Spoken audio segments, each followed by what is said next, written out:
하나님 말씀 에베소서 1장 3절에서 14절까지 되겠습니다. 우리 다 같이 한 목소리로 읽을게요. 찬송하리로다 하나님 곧 우리 주 예수 그리스도의 아버지께서 그리스도 안에서 하늘에 속한 모든 신령한 복을 우리에게 주시되 곧 창세전에 그리스도 안에서 우리를 택하사 우리로 사랑 안에서 그 앞에 거룩하고 흠이 없게 하시려고 그 기쁘신 뜻대로 우리를 예정하사 예수 그리스도로 말미암아 자기의 아들들이 되게 하셨으니 이는 그가 사랑하신 자 안에서 우리에게 거저 주시는 바 그의 은혜의 영광을 찬송하게 하려는 것이라. 우리는 그리스도 안에서 그의 은혜의 풍성함을 따라 그의 피로 말미암아 속량 곧 죄사함을 받았느니라. 이는 그가 모든 지혜와 총명을 우리에게 넘치게 하사 그 뜻의 비밀을 우리에게 알리신 것이요 그의 기뻐하심을 따라 그리스도 안에서 때가 찬 경륜을 위하여 예정하신 것이니 하늘에 있는 것이나 땅에 있는 것이 다 그리스도 안에서 통일되게 하려 하심이라. 모든 일을 그의 뜻의 결정대로 일하시는 이의 계획을 따라 우리가 예정을 입어 그 안에서 기업이 되었으니 이는 우리가 그리스도 안에서 전부터 바라던 그의 영광의 찬송이 되게 하려 하심이라. 그 안에서 너희도 진리의 말씀 곧 너희의 구원의 복음을 듣고 그 안에서 또한 믿어 약속의 성령으로 인치심을 받았으니 이는 우리 기업의 보증이 되사 그 얻으신 것을 속량하시고 그의 영광을 찬송하게 하려 하심이라. 아멘. 에베소서는 사도 바울이 썼던 다른 서신서하고 문체가 좀 많이 틀려요. 그래서 다른 서신들에는 인사말도 길고 개인적인 친분도 이렇게 나타나고 그러는데 에베소서만은 유독 그런 게 짧아요. 인사말도 되게 짧고 그 중간에 쓰는 문체도 많이 다르죠. 그래서 사도 바울의 문체에는 이렇게 질문형이 이게 많대요. 질문형이 종종 이렇게 그러면 어떠뇨? 그러면 어떡하뇨? 그러면은 하나님이 하나님이 그걸 못하시겠느냐 그런 식의 질문이 많은데 에베소서에는 그런 질문형이 하나도 없다고. 그래서 어떤 학자들은 이 에베소서는 사도 바울이 쓴 게 아니다 그렇게 말하시는 분들도 종종 있고, 또 이 원본이라는 것 자체가 사실 없거든요. 왜냐하면 다 번역본들이에요. 번역본들인데 그걸 사본이라고 하는데 복사할 때 그 사본 해갖고 복사본 해갖고 사본인데, 그런 사본들이 어떤 사본에서는 이 에베소서에 보내는 에베소에 있는 성도들에게 라는 그 단어가 빠져 있단 말이에요. 그래서 그래갖고 어떤 학자들은 이거는 에베소서에 쓴 게 아니라 사도 바울의 영향을 받은 어떤 사람이 사도 바울을 대신해서 이 서신을 썼을 것이다 라고 하는 그런 학자들도 있단 말이죠. 제법 돼요. 그렇지만 대부분의 많은 학자들은 이건 사도 바울이 쓴 게 맞고, 에베소뿐만 아니라 에베소 지역, 그 아시아 지역을 회람할 수 있는 서신으로 교육용으로 쓴 서신이다라고 그렇게 결론지어서 말하기도 합니다. 여하튼 이 문체가 다른 서신서와 달리 어떤 용도가 많냐면은 설교 같은 느낌이 들 정도로, 아니면 교육하는 것 같은 교리적인 설명을 하는 것처럼 어떤 분들한테는 좀 힘들 수도 있는 것이죠. 그래서 이 성경을 읽으면은 이게 우리한테 이게 뭐가 이렇게 구조가 잡혀서 이게 딱 들어오지가 않는단 말이에요. 왜냐하면은 이 번역도 틀려요. 이 번역도 순서가 어떤 절은 오늘 읽었던 본문도 어떤 절은 순서가 이렇게 되는데 원문에는 거꾸로 완전히 뒤집어갖고 뒤부터 이렇게 나오고 순서가 완전히 뒤바뀌어서 나온 것도 있고 해갖고 그걸 보면서 시간이 좀 많이 걸렸습니다. 원문을 봐야 이게 단어 위치만 좀 제대로 봐도 아 이게 이렇게 쓰였구나 이렇게 쓰였구나 느낌이 확 많이 다르거든요. 그래서 오늘 말씀을 보면서 좀 어렵기는 한데 그래서 좀 쉽게 이해가 되었으면, 아 이게 하나님의 우리를 이렇게 선택하신 거구나, 하나님의 계획이 이거구나, 이거 하나만 캐치하면은 3절부터 14절까지는 이제 이해가 되는 겁니다. 그래서 3절에 보면은 뭘로 시작하냐, 에베소서의 말씀이 찬송하니로다 하나님, 이렇게 시작해요.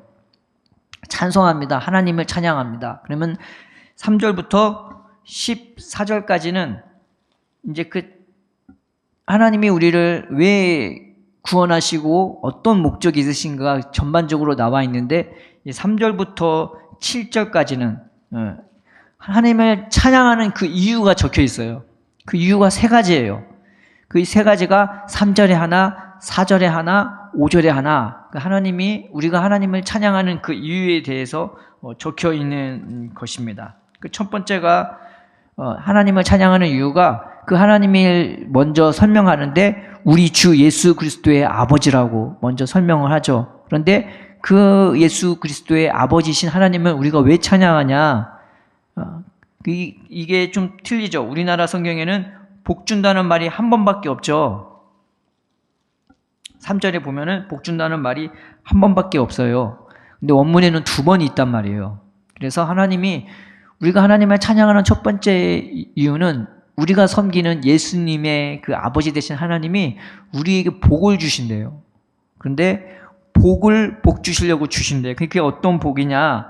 하늘에 속한 모든 신령한 복을 우리에게 예수님 안에서 주려고 하신다고. 그래서 우리가 하나님을 찬양하는 거라고, 찬양해야 된다고 말하고 있는 것입니다. 이 세상 복이 아니고 하늘에 속한 복이죠. 이 세상 복은 이 세상에서 끝나지만, 하늘에 속한 복은 우리의 심령과 생각과 마음의 평안을 지켜주고 그리고 보호해주고 인도해 주는 거죠. 세상은 내가 건강이 있거나 뭐 성공하거나 뭐 집에 한 채 있거나 빌딩이 있거나 그래야 성공한 거잖아요. 그런데 하나님의 나라에서는 다 쓸데기 없는, 오히려 갖고 있는 게 죄가 되는 것이 된단 말이에요. 하나님 나라에서는 그것 갖고 너 가난한 사람 도왔니? 너 어려운 사람 도왔니? 내가 너한테 그걸 재능을 줬는데 너는 네 걸 남한테 줬니? 라고 하나님이 오히려 되물어 본단 말이에요. 그래서 우리가 갖고 있는 평안은 그런 세상적인 성공이 아니라 하늘에 속한 복인 거죠. 세상이 휘둘려서 거기에 유동하지도 않는, 흔들리지도 않는, 세상이 먼저 꺼져버리든 지진이 나든 세상의 모든 하늘의 별들이 다 쏟아져서 우주 만물이 흔들려도 그 가운데서조차 흔들리지 않는 하늘에 속한, 그 하나님께 속한 영적인 충만한 복을 하나님이 우리에게 주시려고 우리를 구원하신 거죠. 그래서 우리가 하나님을 찬양할 수밖에 없는 것입니다. 그런데 그것도 한두 가지가 아니라 다 주시려고 우리에게 복을 주신다. 그 복을 우리에게 복 주시려고 우리 하나님이 우리를 부르신 것이. 그래서 하나님을 찬양하라고 첫 번째 5절에서 말하고 있는 것입니다. 그러면 두 번째, 우리가 하나님을 찬양하는 이유 4절에 나와 있죠. 곧 창세전에 그리스도 안에서 우리를 택하사 우리로 사랑 안에서 그 앞에 거룩하고 흠이 없게 하시려고 나와 있죠. 이 창세전에 그리스도 안에서 우리를 택했다는 말이 나오는데, 원문에는 우리를 택했다는 말이 처음으로 나와요. 그가 우리를 택했어. 근데 이 택했다는 말이요, 어떤 의미냐면은 그냥 택한 게 아니라 골랐다는 의미가 있거든요. 이 택하다는 말이 골라낸 거예요. 아무거나 막 골라낸 게 아니라 거기서 유심히 봐서 골라낸 거예요. 그리고 또 하나의 뜻이 뭐가 있냐? 집어낸다는 뜻이 있어요. 그래서 백준영 기념교회에 이재철 목사님이 설교하실 때 종종 이런 말씀하셨죠. 하나님이 우리를 구원하신 것은 그냥 구원하신 게 아니다. 마치 세상에 있는 그 모래밭에서 핀셋으로 나를 탁 꼬집어내 구원한 것처럼 하나님이 우리를 그렇게 구원하신 것이다 라고 말씀하셨는데, 오늘 읽은 본문이 이 택했다는 말이 그런 표현이 되는 거예요. 하나님이 나를 그냥 구원한 게 아니에요. 그냥 막 내가 믿어서 구원받은 그게 아니라 하나님이 나를 택한 거예요. 나를 고른 거예요. 나를 거기서 이 세상에서 찝어내신 거예요. 그러니까 우리가 하나님을 찬양할 수밖에 없는 거예요. 그런데 그런 나를 택한 것이 예수님 안에서 그렇게 나를 택했고, 그것도 그 계획이 창세 전에 이 세상을 만들기 전부터 나를 아예 하나님이 특정하신 거라고, 나를 찝어내신 거라고 말하고 있는 것입니다. 그래서 우리가 하나님을 찬양할 수밖에 없는 것이죠.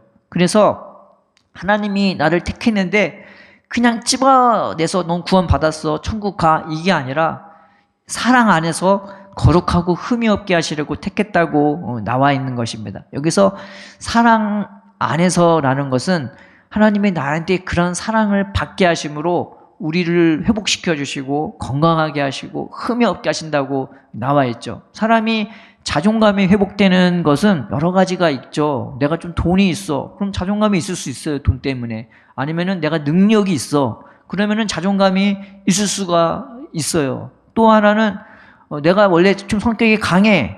그런 사람도 타격 별로 안 받고 누가 나를 괴롭게 하면 나는 더 복수해버리고 그런 힘과 능력이 있으면 그것도 일종의 자존감이 될 수가 있는 거죠. 근데 이 세상에서 제일 좋은 자존감은 뭐냐? 내가 사랑받는 자라는 걸 알 때가 자존감이 제일 세요. 하나님이 그 사랑으로 우리를 회복시켜 주신 거예요. 우리의 거룩은 특별함은 다른 게 아니에요. 주님이 나를 찝어내셨어요. 나를 특별히 사랑받을 자로 찝어내셨어요. 그래서 내가 세상하고 다른 거룩함이 구별됨이 있고 거기에서 내가 흠이 없는 거예요.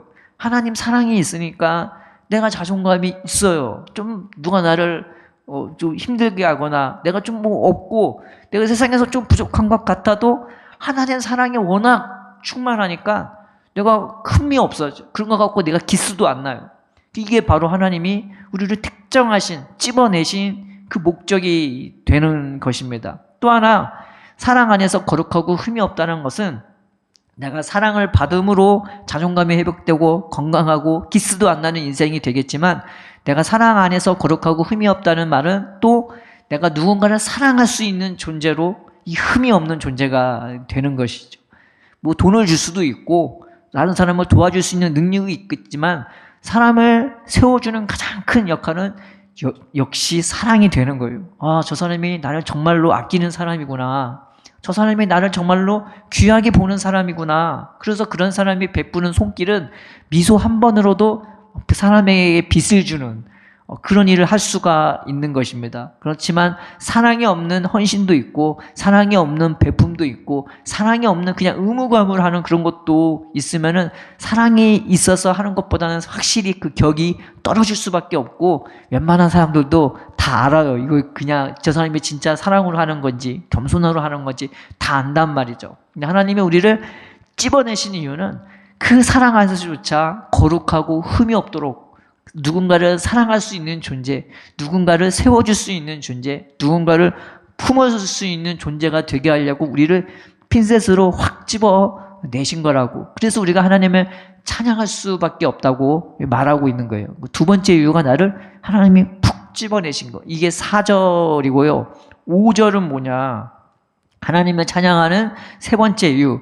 그 기쁘신 뜻대로 우리를 예정했다라고 한 거죠.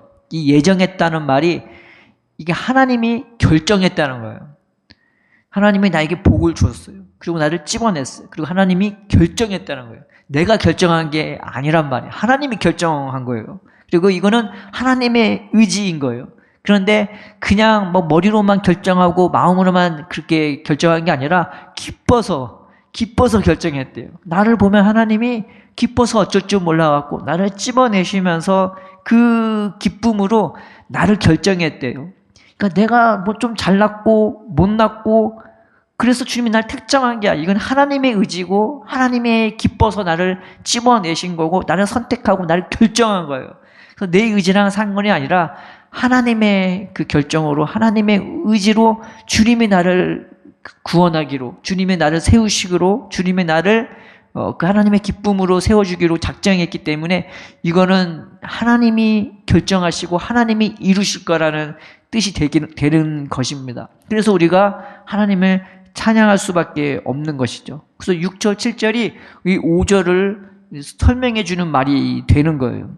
기쁘신 뜻대로 우리를 예정하사 예수 그리스도의 말미암아 자기의 아들들이 되게 하셨으니 신분적인 아들이 되기도 있고 그리고 신분만 아들인 것이 아니라 가끔 보면은 뭐 그 아버지의 그 아들이라고 그런 말을 하잖아요. 그 사람이 능력이 좋으면은 그 아버지의 그 아들이라는 말도 있지만 하나님이 원하시는 것은 능력적인 면이 아니라 정말 하나님을 닮은 그런 성품적으로 그런 삶으로 그런 하나님의 아들이 되게 하기를 하나님은 원하신 거예요. 그게 하나님의 결정인 거예요.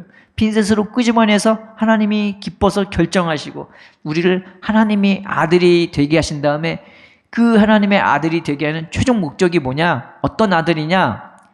이는 그가 사랑 안에서 우리에게 거저 주시는 바 그의 은혜의 영광을 찬송하게 하려는 것이라 라고 나와 있어요. 이 본문의 번역이 조금 맞지가 않아요. 그래서 그의 은혜의 영광에 찬송하게 하려는 것이라가 나와 있잖아요. 근데 이게 찬송하게 하려는 것이라가 아니라 그의 은혜의 영광에 그 찬송이 되게 하는 것이다 라고 나와 있단 말이죠. 이 부분이 3번에 걸쳐 오늘 읽었던 본문에 3번에 걸쳐 나와 있어요. 6절에도 나와 있고 12절에도 나와 있고 14절에도 나와 있어요.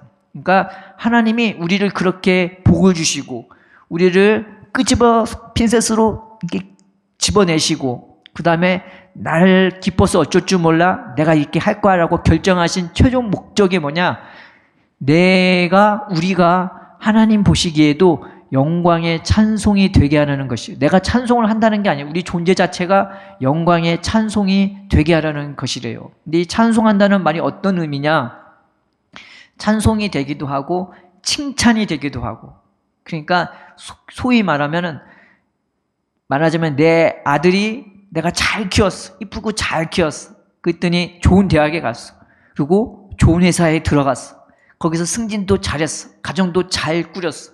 그리고 일도 잘해. 그리고 자기의 삶도 아름답게 잘 꾸면서 주위 사람들한테 칭찬받고 선한 일도 해. 그러면 그 아들이 더할 나위 없는 그 아버지의 뭐가 되겠어요? 영광이 되는 거예요. 그리고 뭐가 되겠어요? 자랑거리가 되는 거란 말이에요. 근데 이 말이 그 말인 거예요. 하나님의 영광에 찬송이 되게 한다는 것은 하나님의 영광의 칭찬거리, 자랑거리가 되게 하려는 게 하나님의 최종 목적인 거예요. 목표인 거예요. 내가 내 아들을 되려고 내가 끄집어냈어. 그리고 내가 결정했어. 그리고 내가 다 줄 거야. 그래서 내가 세상에 어디에 내놔도 부끄럽지 않고 내가 봐도 영광스럽고 자랑스러운 그런 영광의 자랑거리가 되게 할 거야. 이게 하나님의 최종 목적이 되는 것입니다.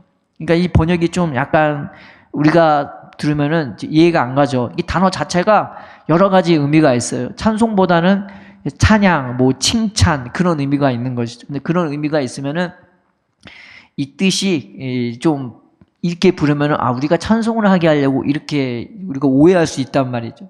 근데 찬송한다는 말은 맨 처음에 있잖아요. 그래서 이게 하나님의 최종 목표예요. 나를 구원하신 이유는 내가 세상에 내놔도 어딜 내놔도 천사 앞에 내놔도 이 세상에 내놔도 지옥의 권세 앞에 내놔도 하나님이 보시기에도 남부럽지 않는 정말 어딜 내놔도 최고이고 어디를 내놔도 자랑하고 싶은 정말 칭찬받을 그 영광의 자랑거리가 되게 하려고 하나님이 우리를 그렇게 구원하셨다고 말하는 것입니다. 그 7절에 보면은 우리는 그리스도 안에서 그의 은혜의 풍성함을 따라 그의 피로 말미암아 속량 곧 죄사함을 받았느니라 라고 나죠. 이 7절이 6절을 설명해 주는 말이에요. 그 은혜의 풍성함이 어느 정도냐면은 죄를 치르는 그거에서조차 주님은 자기의 피를 다 쏟아부으셨다고. 지금 시작도 안 했어요. 그 은혜의 영광의 자랑거리가 되게 하는데 시작도 안 했단 말이죠. 우리가 하나님을 몰라요. 하나님을 모르니까 하나님의 아들을 십자가에 못 박았어요. 우리가 생각하기를 그거는 2000년 전에 예수님한테 유대인과 로마인이 한 거지 우리가 한 거 아닌데요. 근데 성경은 그렇게 말하고 있지 않아요. 지극히 작은 자에게 한 것이 곧 내게 한 것이라. 지극히 작은 자에게 하지 아니한 것이 곧 내게 하지 아니한 것이라고 예수님은 말씀하셨단 말이에요. 우리도 똑같은 거예요. 똑같은 죄인이고 똑같은 무감각한 자이고 똑같은 감옥에 갇혀있는 세상 것에 억눌려 있고 매여 있는 그런 죄인 같은 자리예요. 그런데 그 우리를 위해서 예수님이 그 죄를 속량하시기 위해서 죄값으로 자기의 피를 자격도 안 되고 자질도 안 되는 생각도 없고 분별도 없는 우리를 위해서 아낌없이 쏟아 부어주셨다. 시작조차 하나님은 그 은혜의 풍성함으로 예수님은 자기의 모든 것을 다 갖다 쏟아 부어 주셨다. 그렇다면 예수님이 하늘에 올라간 지금은 얼마나 더 큰 은혜와 능력으로 우리를 붙잡아 주겠냐. 이 시작이 이제 7절의 말씀이 되는 것입니다. 그래서 8절부터는 하나님이 이제 또 다른 큰 계획이 이제 보여주고 있는 거죠. 이제 8절에 보면 어떻게 시작하냐? 이는이라는 말이 있는데 이는이라는 말이 사실 없습니다. 본문에는. 그리고 그가라고 번역하는 게 아니라 그는이라고 해야 번역하는 게 사실 더 잘 맞아요. 그는 모든 지혜와 총명을 우리에게 넘치게 하사, 여기서 말하는 지혜는 뭔가를 풀어나가는 게 그런 지혜고요. 여기서 말하는 총명은 이해력이에요. 그러니까 뭔가를 풀 수 있는 지혜도 주시고 그걸 이해할 수 있는 이해력도 우리에게 주시는데 넘치게 주셔서 뭘 깨닫게 하느냐? 그 뜻의 비밀을 우리에게 알리신 것이고 그 기뻐하심을 따라 그리스도 안에서 때가 찬 경륜을 위하여 예정하신 것이니, 여기서 경륜은 경영이에요. 하나님이 이 세상을 누가 경영하느냐? 세상 사람이 경영하는 게 아니라고 말하고 있는 거예요. 미국의 트럼프가 경영하는 게 아니라고 얘기하는 거예요. 세상의 강대국의 논리로, 힘의 논리로 우리가 볼 때는 그렇게 세상이 막 뒤죽박죽 서로 싸우고 서로 뺏고 서로 전쟁하고 그렇게 나가는 것 같아도 세상을 경영하는 것은 하나님이라고 말하고 있는 것입니다. 그 경영하신 그 비밀이 뭐냐? 하늘에 있는 것이나 땅에 있는 것이 다 그리스도 안에서 통일되게 하려 하심이라. 지금 봤을 때는 예수님이 세상을 다스리나? 예수님이 지금 세상을 통치하고 계시나? 기독교는 그냥 종교인 것뿐은 아니야? 라고 볼 것 같은데 그렇지 않다는 거예요. 그 안에서 하나님은 지금도 여전히 복 주실 사람을 찾고 있고 고르고 있고 끄집어내고 있고, 그리고 하나님이 결정하셔서 영광의 자랑거리가 되도록 주님은 피를 이미 뿌려놨기 때문에 이제 그 안에서 그 사람들을 끄집어내고 있다는 거예요. 그래서 세상에 경영하는 것이 우리가 볼 때는 하나님이 아닌 것 같아도 그게 아니다. 하나님은 경영을 하고 있어. 그리고 그 경영 안에서 하나님이 정말로 원하시는 큰 그림이 뭐냐? 나중에 이루시려는 큰 그림이 뭐냐? 하늘에 있는 것이나 땅에 있는 것이나 다 그리스도 안에서 통일되게 하려 함이니라. 이 말이 좀 어렵죠. 통일되게 하란 말이 딱 와닿지가 않잖아요. 근데 이 통일된다는 말이 단어 자체가 되게 어려워요. 이게 뜻이 뭐냐냐? 요약하게 한다, 집약하게 한다, 그런 말이 있죠. 그래서 성경에 로마서에 보면은 이 사도 바울이 이 단어를 썼단 말이에요. 어떻게 썼냐면은 성경에 살인하지 말라, 가늠하지 말라, 도둑질하지 말라, 남을 비방하지 말라, 탐욕을 부리지 말라 하는 말이 있거니와 내 이웃을 내 몸과 같이 사랑하라는 그 한 계명에 다 들어가 있느니라, 이렇게 써져 있단 말이에요. 그 들어가 있다는 말이 오늘 성경에 들어간 통일되어 있느니라 그 단어인 거예요. 거기에 다 집약이 되어 있다, 거기에 다 들어가 있다, 이제 그 말인 것입니다. 그러니까 하나님이 지금 뭘 하려고 해요? 하늘에 있는 것이나 땅에 있는 것이나 다 예수님의 그 사랑 안에, 예수님 권세 안에 들어가게 하려고 하나님은 이 세상을 경영하고 있는 것이죠. 근데 그걸 하기 전에 먼저 하나님이 뭘 하고 계냐? 하나님이 세상 바꾸는 것 1도 아니죠. 하나님이 세상을 창조했을 때 무슨 엄청난 말발로 이 세상을 창조하지 않았어요. 단 한마디 말로 이렇게 빛이 있으라, 이렇게 되자라 하면은 다 됐단 말이에요. 무슨 말이 많이 필요한 거 아니었어요. 그런데 하나님은 우리 인간을 위해서 먼저 이 세상을 만들어 놓고 우리를 맨 마지막에 만들었잖아요. 그런데 나중 세상은 거꾸로 하려고 그래요. 우리를 먼저 만들고 그 다음에 세상을 회복시키려고 지금은 세상의 이지경처럼 보인단 말이에요.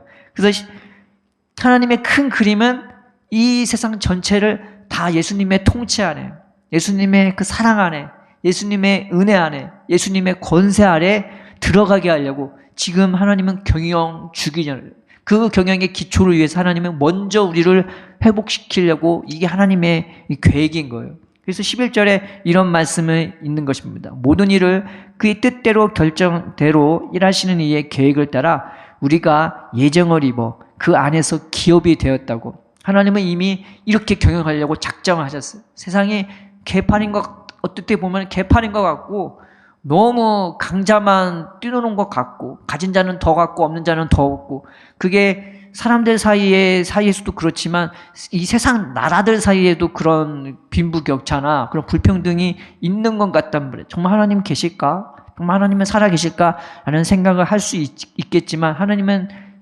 지금도 경영하고 있고, 그 가운데서 그 온전한 나라를 회복하기 위해 당신의 사람들을 찾고 있다고 말하고 있는 것입니다. 그게 누구냐? 바로 우리라는 거예요. 우리가 예정을 입어 그 안에서 기업이 되었으니, 이게 두 가지 의미가 있어요. 하나는 그 안에서 우리가 상속자가 되었으니 라는 말이 되는 겁니다. 하나님은 예수님 안에서 온 세상을, 하늘에 있는 것이나 땅에 있는 것이나 다 예수님의 권세 아래 둘 때가 이제 나타날 것이라고 말하고 있는 거죠. 그런데 그거를 누구한테 먼저 맡기냐? 우리한테 맡길 거라고.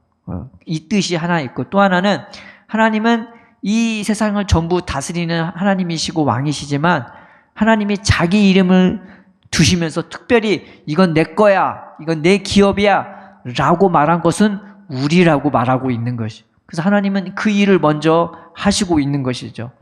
그래서 12절에 보면은, 이는 우리가 그리스도 안에서 전부터 바라던 그의 영광의 찬송이 되게 하려 하심이라. 이걸 누구한테 이루시냐면은 예수님밖에 바랄 수밖에 없는, 예수님만 바라는 그 우리를 통해서 당신의 뜻대로 우리가 영광의 자랑거리가 되게 하시려고 하나님이 작정하신 거래요.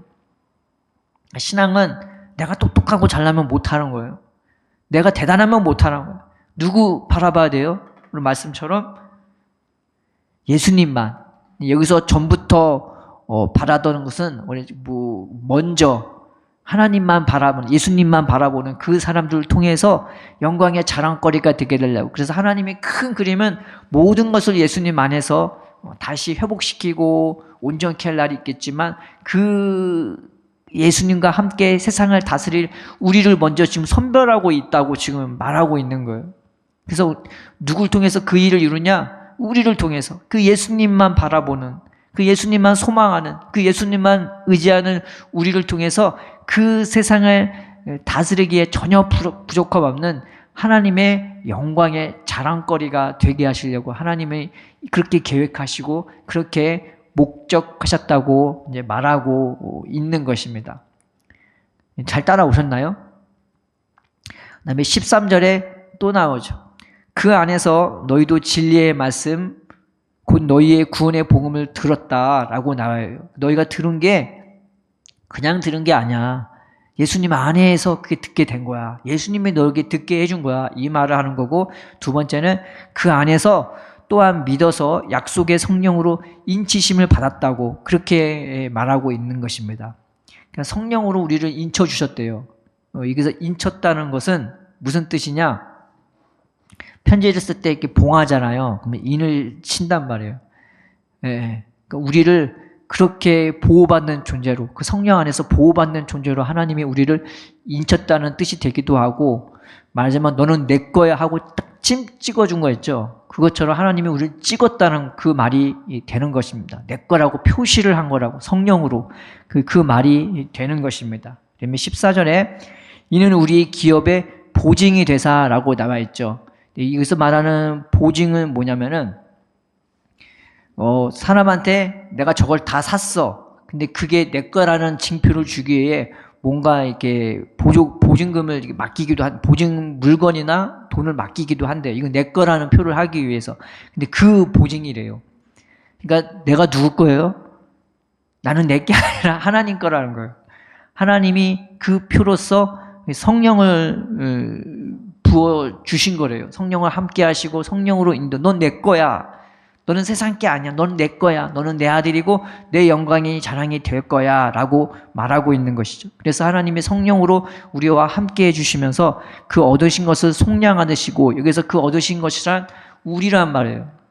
우리 얻은 우리를 속량한다는 이 말은 전에 받았던 구원을 얘기하는 게 아니라 앞으로 받을, 우리가 영원한 하나님 나라에서 온전케 될 그 속량을 말하는 것입니다. 그래서 이거는 미래형이 되는 거예요. 아까 7절에 나왔던 속량하고는 또 다른 겁니다. 그래서 성령께서 우리에게, 하나님의 성령을 우리에게 주셔갖고 넌 내 거다, 넌 내 아들이다, 넌 내 영광의 자랑이 될 거라 하면서 성령으로 우리를 딱 점 찍어 주신 다음에 하시는 것이 그 영광의 자랑거리가 되도록 합당하게 하시는 거예요. 그렇게 인도를 해주시겠다는 거예요. 이게 하나님의 계획이고 이게 하나님의 목적이 되는 것입니다. 그래서 맨 마지막에 또 나오죠. 그래서 최종 목적 또 한 번 나오잖아요. 그래서 그 영광의 찬송이 되게 한다고. 그 영광의 자랑거리가 되게 한다고. 그 영광의 칭찬거리가 되게 하려는 게 하나님의 최종 목적이 되어지는 것입니다. 스바냐서에 이런 말씀이 있죠. 스바냐서에 하나님이 우리를 향한 구원 계획에 대해서 여러 가지가 있는데 제가 몇 절만 읽어드릴게요. 3장 12절에 스바냐 내가 공고하고 가난한 백성을 네 가운데에 남겨두리니 그들이 여호와의 이름을 의탁하여 보호를 받을지다. 의탁할 게 아무것도 없는 거예요. 이름밖에 의지할 수밖에 없는 거죠. 뭐 성전이 있는 것도 아니고 그것은 심판받아서 이제 하나님으로부터 멀리 떨어진 이 백성에게 이제 하나님이 주신 약속인 거예요. 내가 공고하고 가난한 백성을 남겨주셔서 이름밖에 의지할 수밖에 없는, 그지만 그 이름을 의탁할 때 내가 보호를 받게 할 거라고. 그리고 하나님의 계획이 무엇이냐? 이 말씀이 있습니다.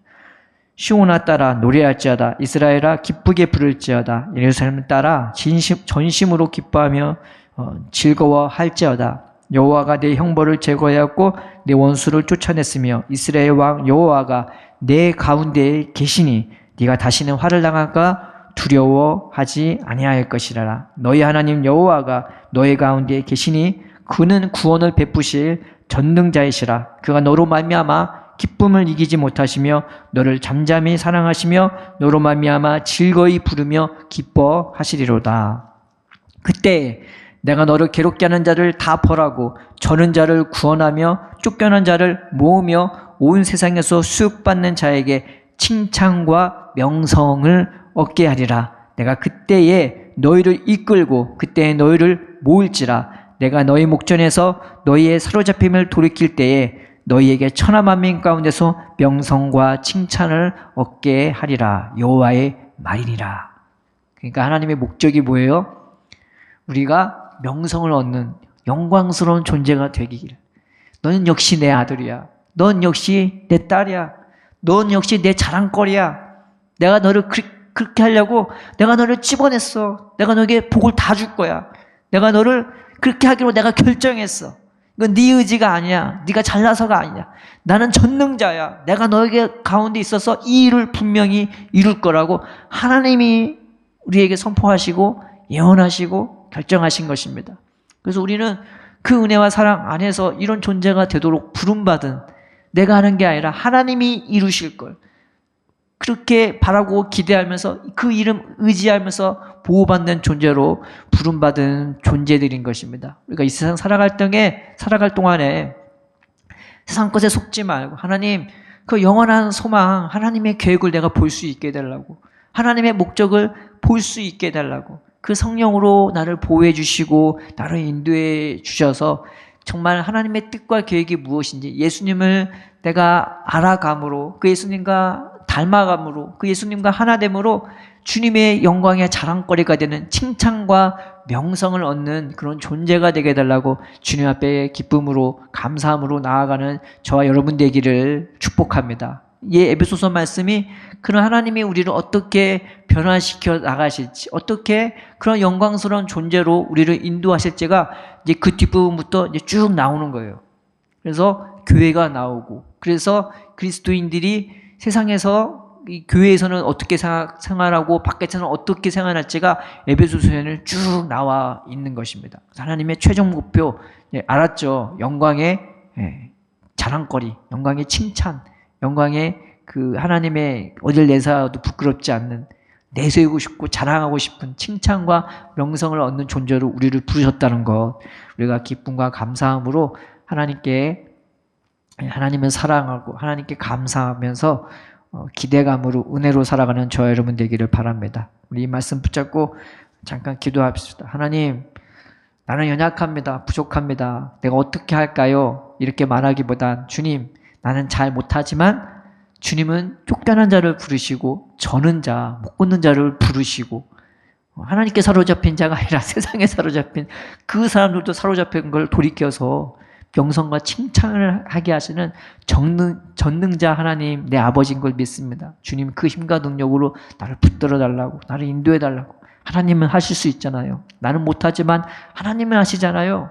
주님 나를 그렇게 그런 존재가 될 수 있게 내게 힘을 주시고 용기를 주시고 그 사랑으로 나를 품으시고 세워주시고 나도 하나님처럼 사랑할 수 있는 그런 존재가 되게 해달라고 말씀 붙잡고 기도하겠습니다.